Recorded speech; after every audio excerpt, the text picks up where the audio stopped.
Welcome to Unit 3, the French and Indian War. War begins. Finders keepers. That's what the French might have said when they claimed prime real estate in the Ohio Valley for themselves. But the British and the American colonists begged to differ.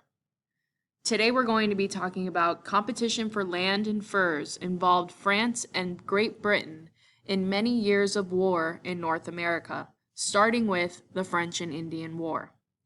Seeds of conflict. When French fur traders first came to North America in the 1600s, they set up a few forts and trading posts in the St. Lawrence Valley. As you may recall, the French traded with the Huron and Algonquian there for almost 100 years. But after French trappers killed many of the animals in the area and fur supplies dwindled, they resettled in the Ohio Valley. This land was also claimed by Great Britain, so in the 1740s, the British joined forces with the Iroquois and pushed the French traders out of the valley. The fertile land of the Ohio Valley appealed to colonial settlers. In 1749, they were eager to buy land shares from the Ohio Company of Virginia, which promoted the westward settlement of colonists from Virginia. But the French hadn't given up their claim to the land. They built a number of forts there, including Fort Duquesne in present-day Pittsburgh. Then in 1752, the French destroyed Pickawillany, a colonial trading post.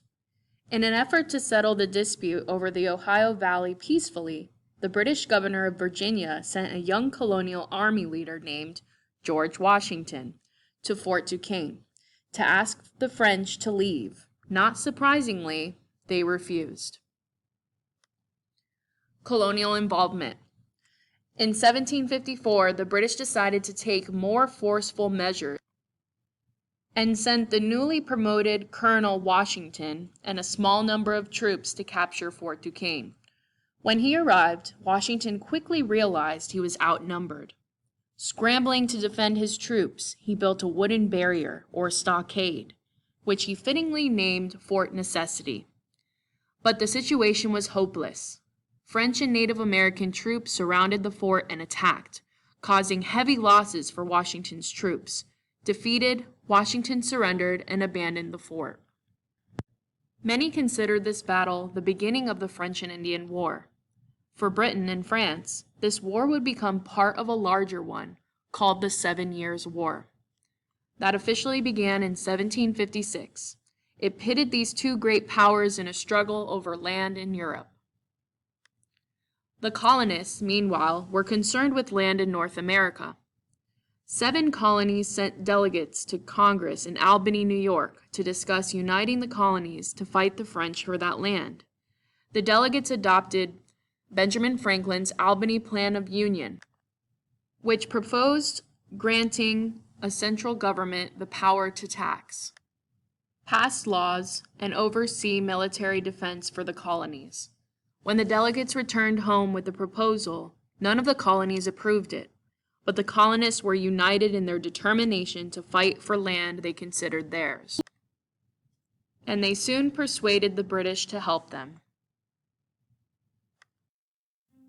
In today's episode, we are going to be talking about the French and Indian War. In the 1750s, Britain and France had colonies in North America. The British wanted to settle in the Ohio Valley and to trade with the Native Americans who lived there.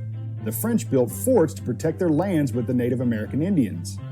Whoa. How in the blue moon of Kentucky was George Washington involved in the French and Indian War? In 1754, George Washington led an army against the French. He was defeated. Britain declared war on France. The war for control over the valley was called the French and Indian War. Most American Indians in the region were allies of the French. What is an ally? Ally is probably a word that's short for allegiance, which means to align or to side with. Well, what was the nature of the relationship between the French and the American Indians? Well, the American Indians liked the French because they traded, but they didn't settle on the land. and they actually dignified them with respect.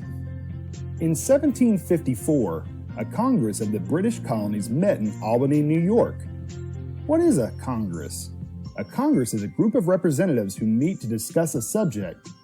Benjamin Franklin thought that the colonies should work together to defeat France. Each colony would still have its own government. They would also create one government together to decide important issues. His idea was called the Albany Plan of Union. The colonists rejected it. They did not want to join together under one government. In 1757, Britain sent more soldiers to North America. This was to help defeat the French in Canada. In 1763, Britain and France ended the war and signed the Treaty of Paris. France gave Britain control of Canada and most of the land east of the Mississippi River. British soldiers stayed in the Ohio River Valley. How did the American Indians feel about the British soldiers living in the Ohio Valley? Well, they preferred that the British soldiers leave. To avoid more conflict with the American Indians, King George III of England made the Proclamation of 1763. It recognized the American Indians' right to the land. It did not allow the colonists west of the Appalachian Mountains. The colonists were angry. The American Indians preferred that the British soldiers did not live amongst them in the Ohio Valley. The colonists did not want the British soldiers to live amongst them either. The colonists had the belief that it was their land to settle and no one else's. The French and Indian War left many questions unanswered. Who was going to pay for the war? How are they going to pay for the war? How are the British American colonists handle the quartering of British soldiers in their homes? All of these questions will be answered in the American Revolution. Just a quick review. Competition for land and furs involved France and Great Britain in many years of war in North America, starting with the French and Indian War. British colonies fought alongside the Native Americans against the French for land. The French and Indian War would later be called the 7 Years' War. That's all for today's video.